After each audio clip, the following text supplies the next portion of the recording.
Hi there, everyone. Thank you so much for joining us today for another episode of Triangle Talks. Today, we are so excited to be talking to you about a new initiative here in Wake County called A Better Wake that is focused on dismantling systemic racism here in our community and disrupting the disparities that have existed for so long. I am going to introduce you to Scott Buell, who is a lead volunteer here in the Triangle area, and he will be hosting our program. Scott, over to you. Okay, thank you, Pax. Happy to be here today on a very interesting topic.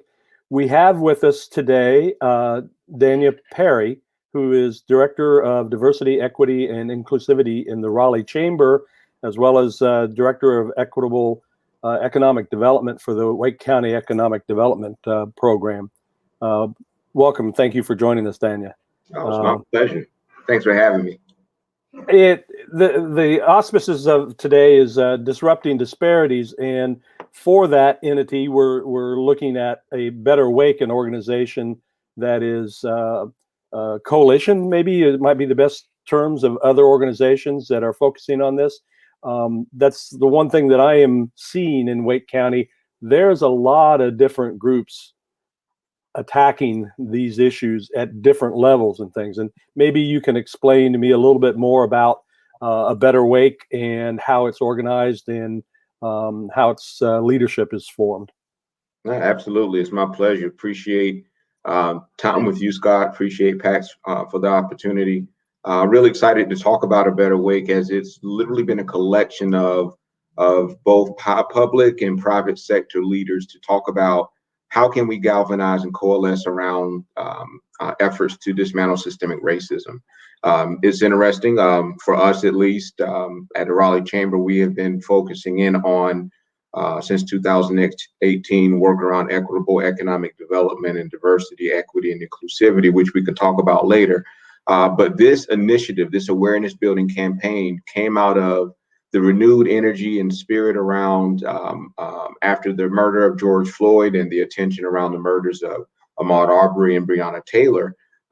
We had a lot of community members and companies wanting to be a part of the anti-racist movement, wanting to talk about the infrastructures and the systems that create disparities between our Black and brown residents as compared to our white counterparts.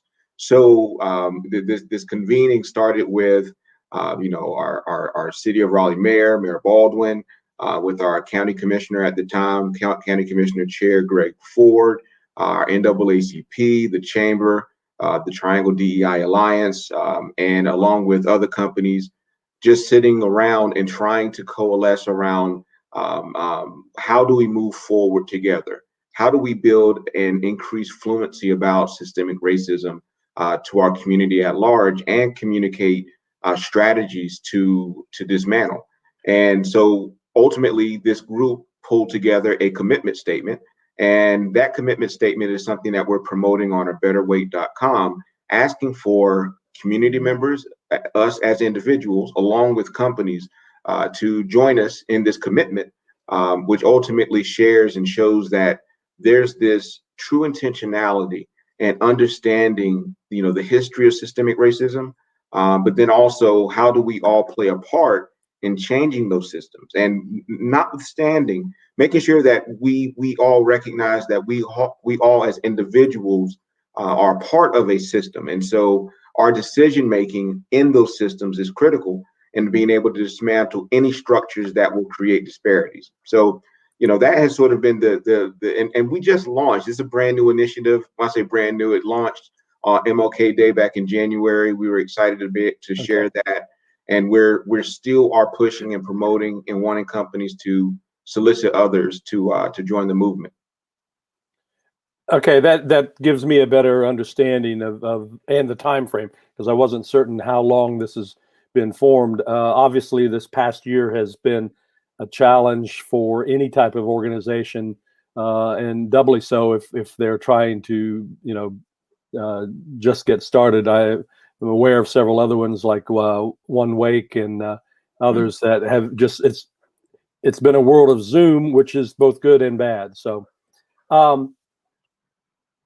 how in your roles as the director of diversity and equity, that's a function of the Raleigh Chamber of Commerce, yes?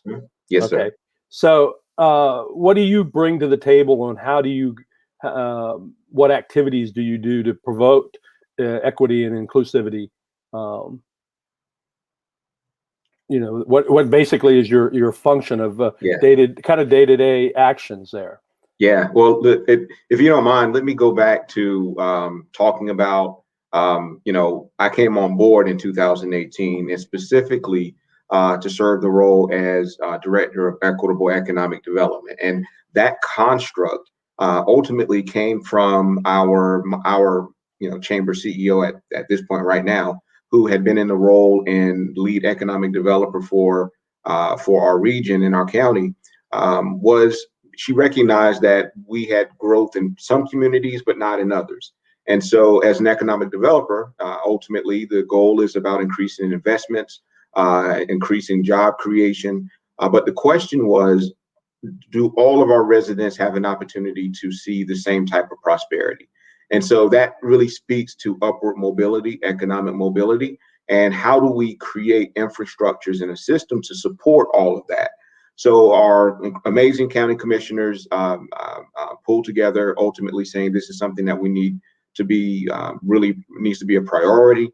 So my position was created. I came into this role to focus on equity in relationship to economic development, which was the first of its kind, not only for the state but the country, and to have a conversation about the necessity of talking about all the levers that are critical to ensure people can go up that ladder. And there was a landmark study by Dr. Raj Chetty out of Harvard that spoke to how much your zip code was a predictor to how far you can go up that ladder. So in his assertion, depending on where you grew up, if you grew up in the bottom 20%, if you're in a certain zip code, the percentage likelihood of you moving from the bottom 20% to the top 20% is really, really tough. And so ultimately it says that when we look at the rungs of that ladder, if the rungs are too far apart, and there's components of economic mobility that we have to have, then we need to figure out how do we bring the rungs closer together to create opportunities to accelerate folks' economic mobility.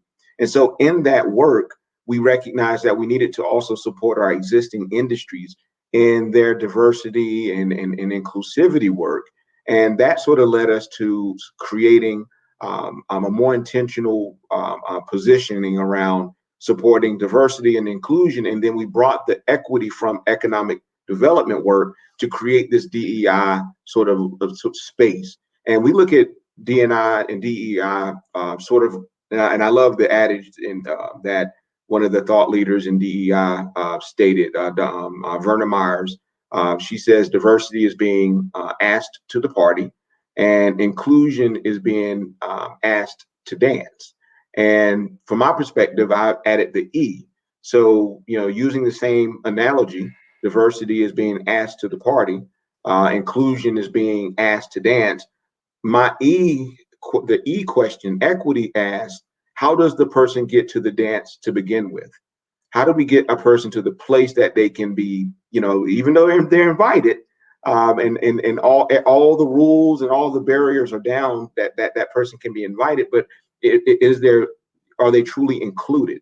Or is their voice magnified? So the diversity, equity, and inclusivity work, we build around how do we support existing industries through our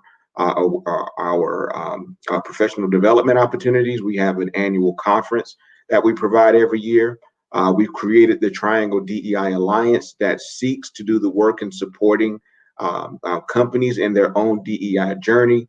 We also facilitate incredibly courageous conversations.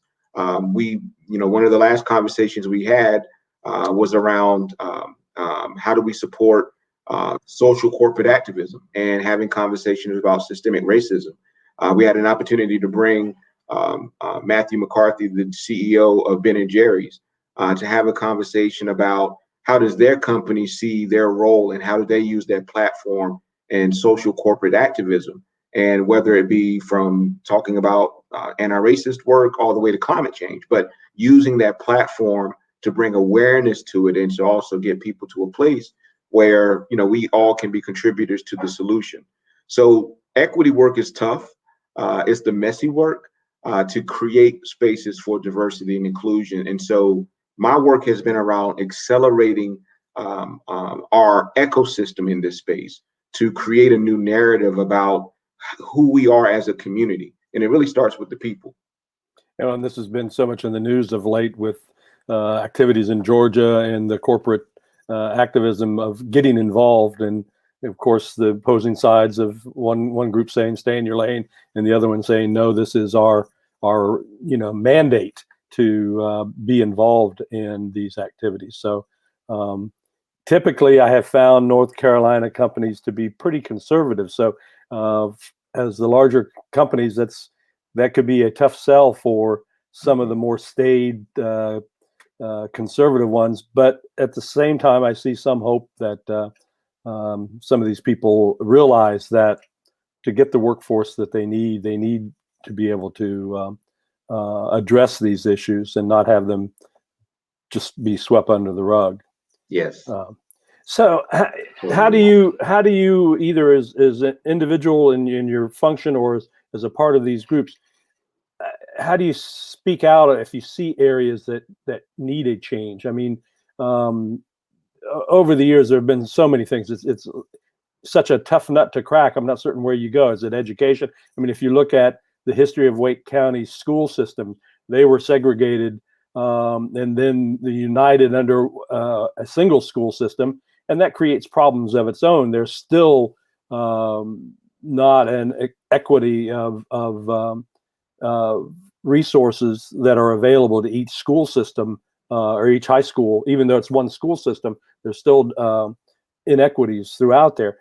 How do you identify an area, or if you see an area, how do you raise that up and promote it to be addressed in some kind of policy or program mode? Mm-hmm. Yeah, I mean, that's a great question, but I like to, acknowledge that, Scott, this conversation is where it starts. The fact that we're sitting, virtually, in front of each other and starting to have a conversation about what the challenges are and having an honest conversation about what is our responsibility, whether we sit in a place of privilege, whether because of position or because of, our status within a community, whatever it is, our responsibility to understand that that is all interdependent. We stand on the intersection of, it is not only the right thing to do, but it's also, we get an immeasurable return on our investment for doing it. And this is a great business case. There's a business interest for diversity, equity, and inclusivity. And so what we like to lean on, and I'm by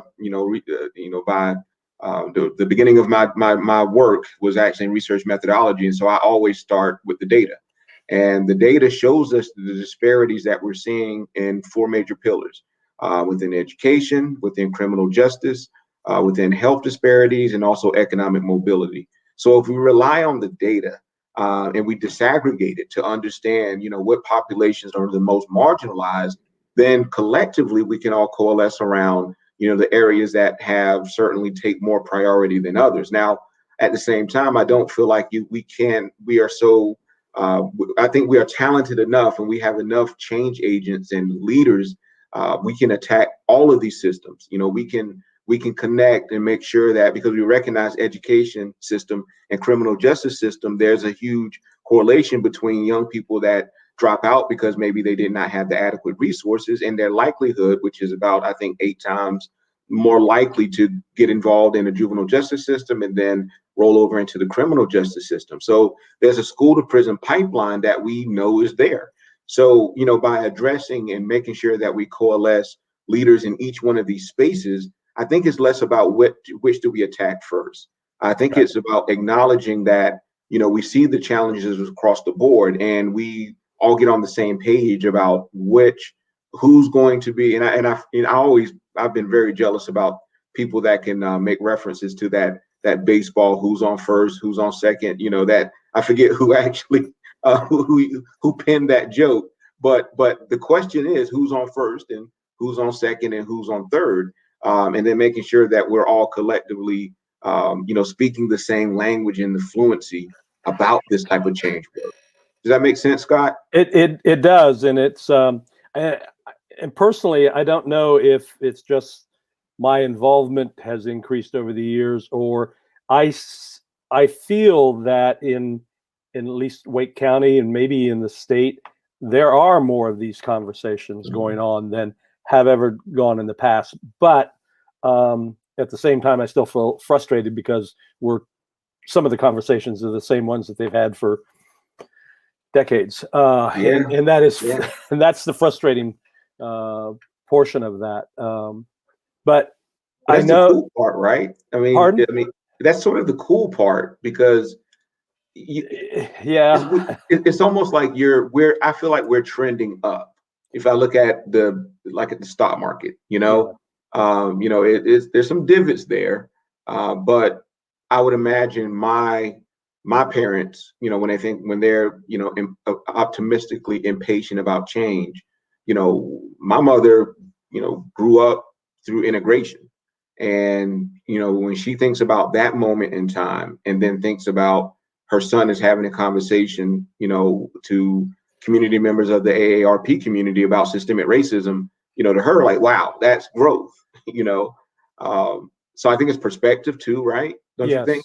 Yes. Well, I had mentioned in our previous discussion that, my personal journey, this, my views on equity and inclusivity, of course, been tempered by my own experiences. And I grew up on a farm in rural Ohio. I mean, we had a big city near us and stuff, but, I could scream and our nearest neighbor wouldn't hear us on that. And literally, there were, I think, 2 Black families in our school system.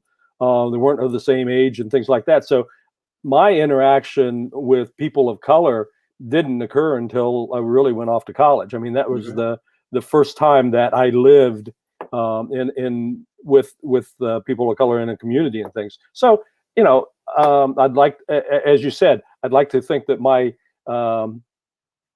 views and attitudes are on an ever upward increasing slope there. But as a result of that, though, I see the importance of interactions and establishing the correct informations and attitudes at an early age, rather than later. So are there programs that you are involved with, or the Better Wake, for different age groups, specifically to target and provide information and provide opportunities so that you can disrupt that school to juvenile delinquents pipeline and things?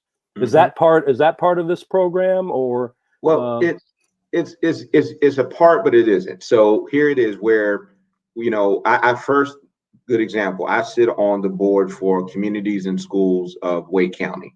The mission of Communities and Schools is about how do we, surround students with a community of support. The goal is to prevent dropouts and to increase graduation rates. So, we recognize that we have some students that have risk factors, whether it be, within the community, within the family, whether it be learning differences, needing a mentor, needing after-school programming support, tutoring, whatever those risk factors are. We fill in the gaps, right? We build some cohesion, we build some support infrastructures, and it looks different for each kid to ensure that they graduate. So the question becomes, in this conversation on dismantling systemic racism, is what created the gaps in this child's life, right? What are the infrastructure? Is it because mom has to work maybe 2 or 3 jobs to make ends meet? So that means there's less time to be engaged in, education support, to be engaged with the school, to be able to provide the foundational support for that child. Is there transportation where that can alleviate some of the travel time, or even the support, again, for that family to be able to attain wealth, which helps to then build up their accessibility to be able to move up that ladder. So there's a lot of interplay, with all of this stuff that Right. we're doing. And what we are seeing now, nonprofits, they are serving, I mean, for the most part, they are serving as stopgaps to system failures.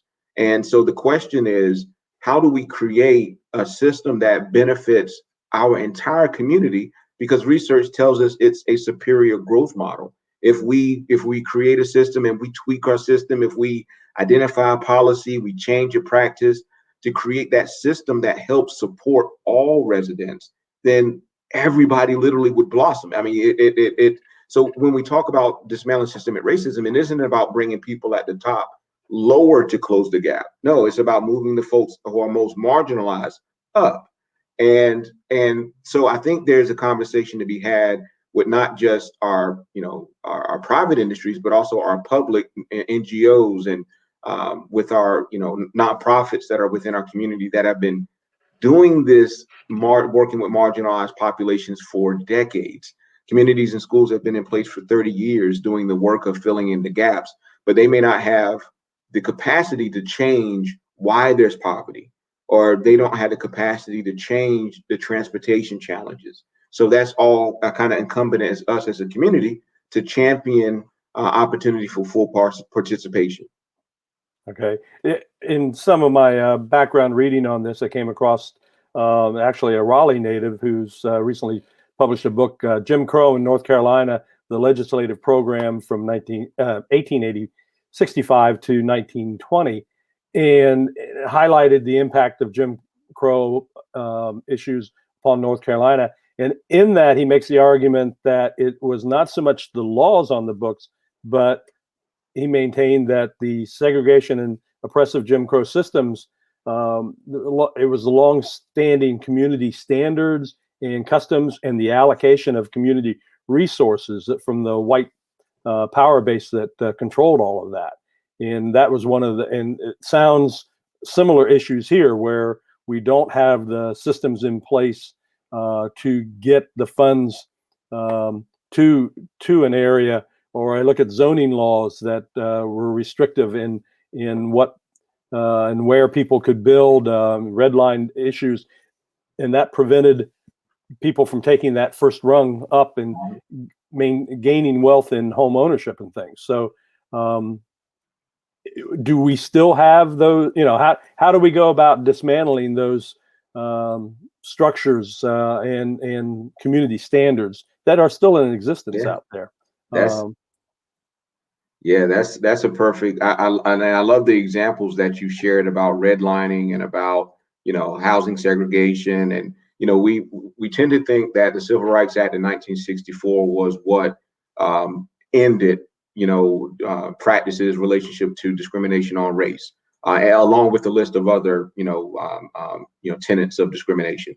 But specifically race, we recognize that even though in 1964 it was law, that the practice or the implementation of that, especially being reflective within the schools, didn't even start, or, you had to have people, like the Freedom Riders going into communities to help advocate for change and for integration up into 1969, 1970.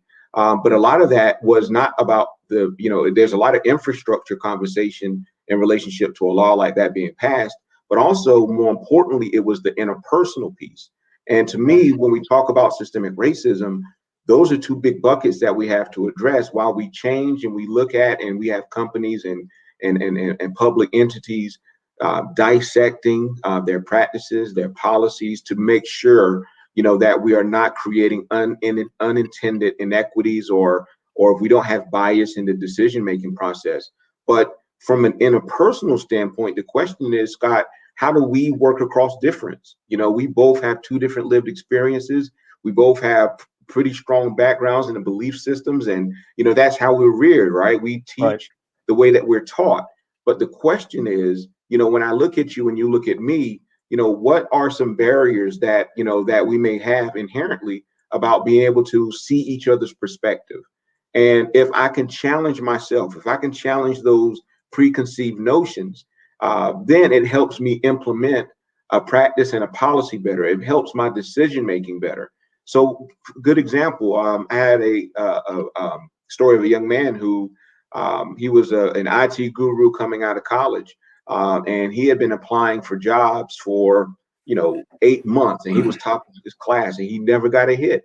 And his name was Raymall Sutton. And it's interesting because his friend told him, "Listen, I think you're not getting hits because there's a bias against your name."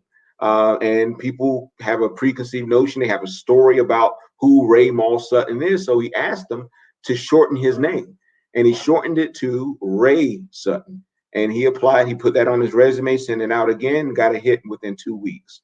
And so the conversation becomes, as a decision maker, do I either, and I say all the time that well-intentioned people create inequities every single day. We always talk about culture fit, but rather my conversation when I'm building a team should be more about culture addition. So how am I adding to our existing culture versus bringing someone that fits the identity of me or the identity of my colleagues?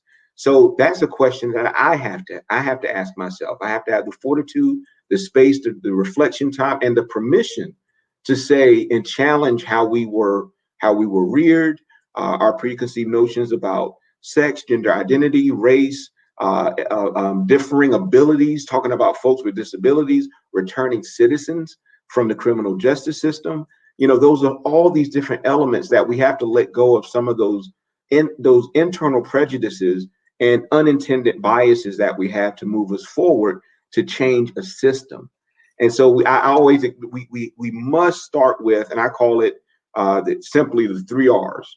Reach in, reach out, and reach over. Reach in means doing a self-assessment. That means looking at yourself, looking at the mirror, spending some time on just connecting with yourself. Reach out means connecting with somebody that's different than you.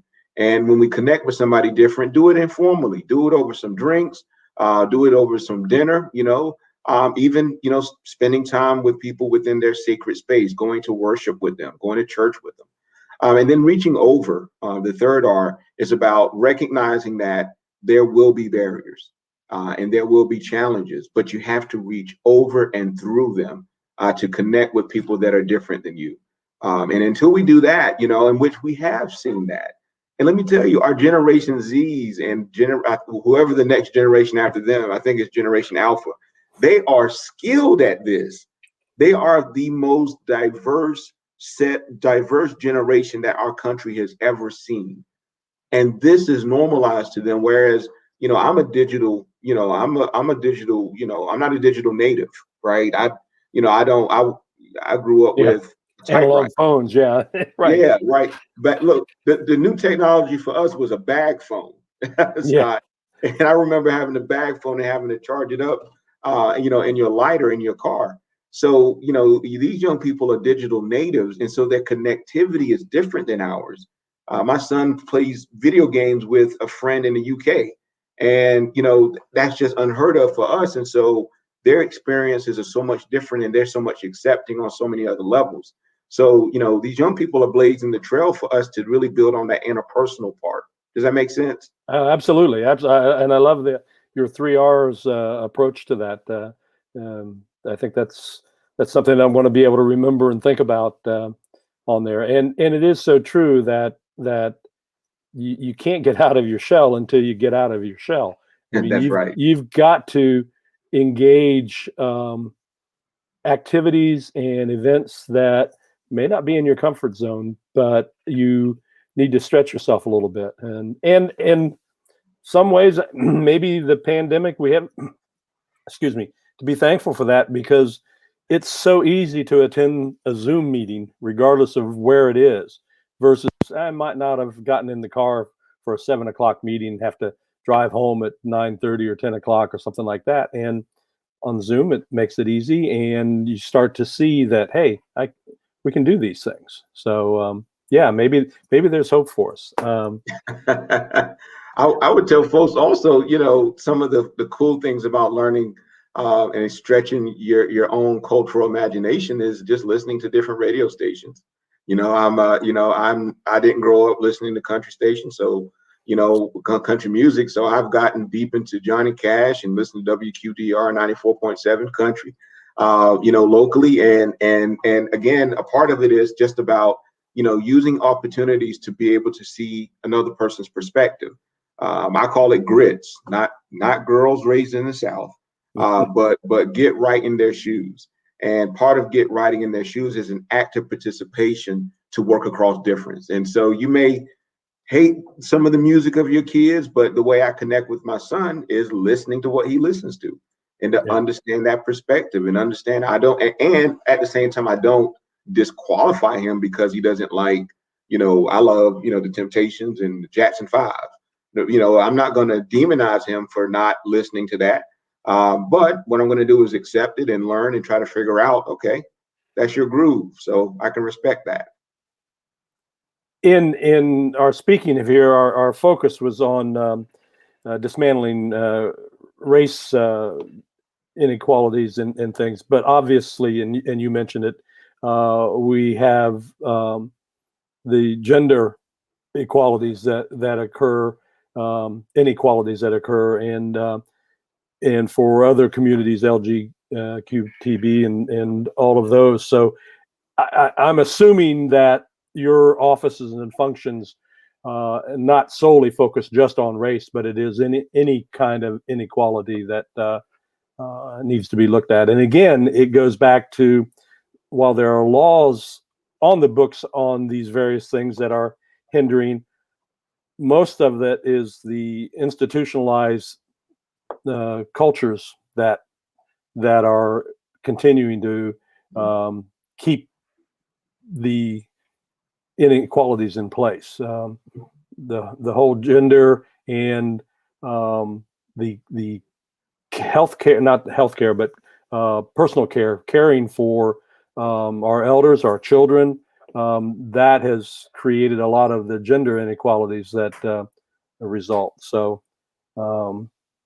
I can see where, and I think the economic rungs that you talked about, the services of trying to prevent, you're looking at the root causes of what, why can't a mother be there for her child? Well, it's because she's working at a low-end job, and she's working at two of them, and she has to be able to do that to support and put food on the table, and that robs the growth of the child unless there's some kind of support system in place to care for that.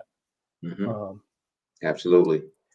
And the pay for us, our diversity, equity, and inclusivity work, to your point, is not just about race. A Better Way, the initiative that comes out of our Triangle DEI Alliance, has a very specific awareness around systemic racism.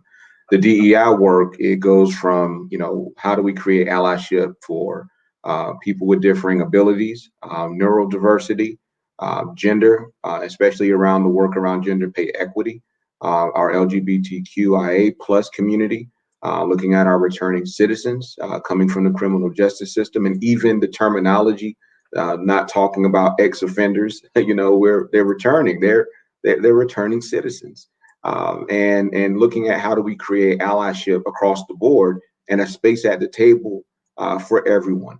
And for us, it's a conversation of, and I was just talking to our chamber CEO, Adrian Cole, about this, that we're not, we see intersectionalities with all of these areas. So it's not as if we address one area first and then the second. No, it's all interdependent. Inclusion is inclusion is inclusion. So what we want to do is to make sure that we have an ecosystem that's open, that's connected, that celebrates diversity, sees the value of diversity, that recognizes that when we don't have diversity, that we have to create and understand why. And then understand equity means not taking away from someone to give to others. Equity is about recognizing that if there is a barrier, we have to either remove the barrier or build a bridge over the barrier to create true diversity and inclusion.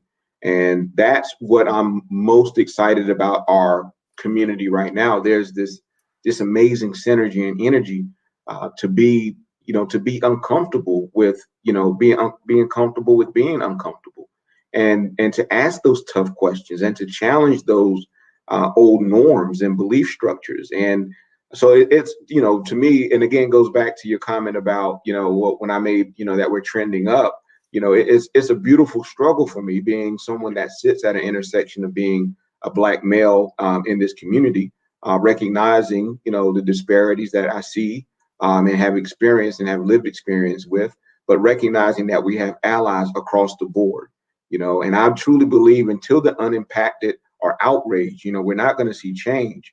And I'm seeing more people wanting to and willing to have these conversations than ever before. And talking about any of these topics, it's tough because we don't talk about them. I mean, and the reality is we don't talk about them sometimes because one, we feel uncomfortable, and two, we don't want to make a mistake. We don't want to offend anybody. But like my old football coach would say, listen, if you're going to get tackled running the football, just fall forward. Don't don't go backwards.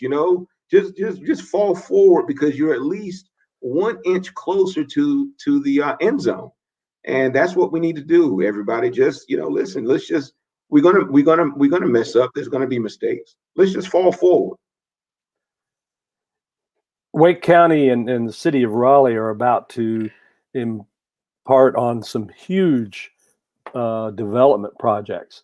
How do we design those? I worked in the pharmaceutical industry, and the focus was always on designing quality into the process. You don't add something, you don't build something and then slap on a program or something afterwards. How do we get engaged and get a seat at the table to build in the necessary equality and exclusivity functions and items in these big, in some cases, multi-billion-dollar developments? Mm-hmm. Across the board, when we talk about projects, especially those that may have an amazing, ripple effect to a community, recognizing that with, we want to see growth. We don't want to have a community that is going to be deprived of resources for its growth. But recognizing that with the first steps that has to happen to make sure that there isn't that exclusivity in the process is to listen at the front end. And once you make sure that you bring in the community that's being impacted, all the partners, our economic development team, we're always about bringing all the partners together to have conversations about any project on any level. And a big part of that is also making sure that the community members that are being most impacted by that to be at the table to talk about the implications and to understand, like, listen, there's fear about gentrification and displacement. So are we talking about affordable housing? Are we talking about transportation? Are we talking about how do we help really incentivize and invigorate the small business and entrepreneurial ecosystem within that same community? How can this all be a part of the larger development versus, as you say, tacked on at the end of the project? And so I'm extremely, our city of Raleigh and also our county has done amazing jobs and doing stuff that wasn't fluent, which was about connecting with the community and having conversation and being intentional. The thing that we have to also be very aware of is that historically, those folks that have been most left out of the conversations are going to be the most resistant because historically they've been left out of the conversation. So we have to understand that we're working at a place where, there's distrust in the system. And that's our role and responsibility to build that trust, build those relationships before you need them, and making sure that it's not a case of just wanting your voice and we're going to do whatever we want anyway, but to be completely honest and transparent about the process, to make sure that we have all the information at the table, and to make sure that we have great stewards of the community who are really that really have voice at the table. Because at the end of the day, again, I think our ecosystem is moving to a place of true equity and true inclusivity. That's the only way that everybody gets to be prosperous. Is if we have everybody's voice at the table and we make sure that we have a level of connectivity. So if I'm, Joe Citizen out here or working at a company, how do I get involved? How do I move out of my little shell and become engaged in these functions? What's the best process or mechanism for that? Well, you know, Run for public office, but I would say the tried and true, you know, are obviously get involved in your, whether it be town council meetings, city council meetings, county commissioner meetings. I mean, that's obviously the low hanging fruit. If we really want to talk about, moving forward and connecting with non-traditional ways of connecting, think about nonprofits that are out there championing the work, from Passage Home, with Director Seth Friedman, or Jobs for Life with Director Ryan Ray, or working with, right now, Katie Gales is doing an amazing work over at Wake Tech around this movement around our voices. And they are bringing together diverse groups of individuals to talk about and to share their story, to talk about race, to talk about marginalized communities. Communities and schools is another opportunity to be involved and to volunteer, to be a part of the process. So there are a lot of different opportunities, and I can't just say, one cookbook method to engage the way that you want. But I will say on a micro level, outside of an organization, just think about, do sort of a self-analysis of your circle. And if you look at your circle, and if everybody thinks like you, if everyone looks like you, then think about opportunities to branch out, and think about spaces that you can branch out and connect with. And you're not looking for someone to solve your problem of diversity. You're looking for someone to help expand your thought. And so ultimately what you want to do is make sure that you're coming in with a sincere and authentic, opportunity, versus something in which you're saying, I don't understand, make me, teach me something I don't know. One thing that we've also been promoting with A Better Wake, if you go to the website, there's a tab under resources. And specifically, if you want resources around anything around systemic racism, we have podcasts, videos, books, to do some self-exploration, which we always ask people to do.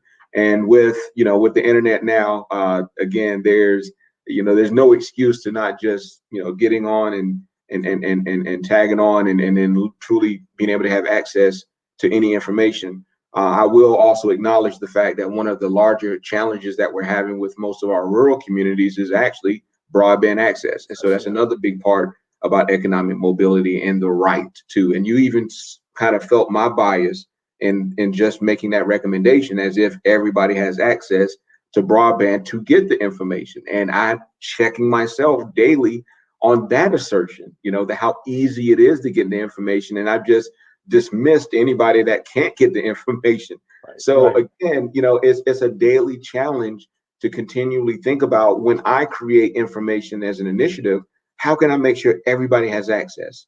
How can I make sure everybody has an opportunity to get the same information? And it's a day-to-day struggle, but I truly love it. And I think we're going in the right direction, Scott. Well, I'm glad to hear that. And Raleigh, Wake County is growing by 30 or 40 people a day. 66 people a day. 66. Wow.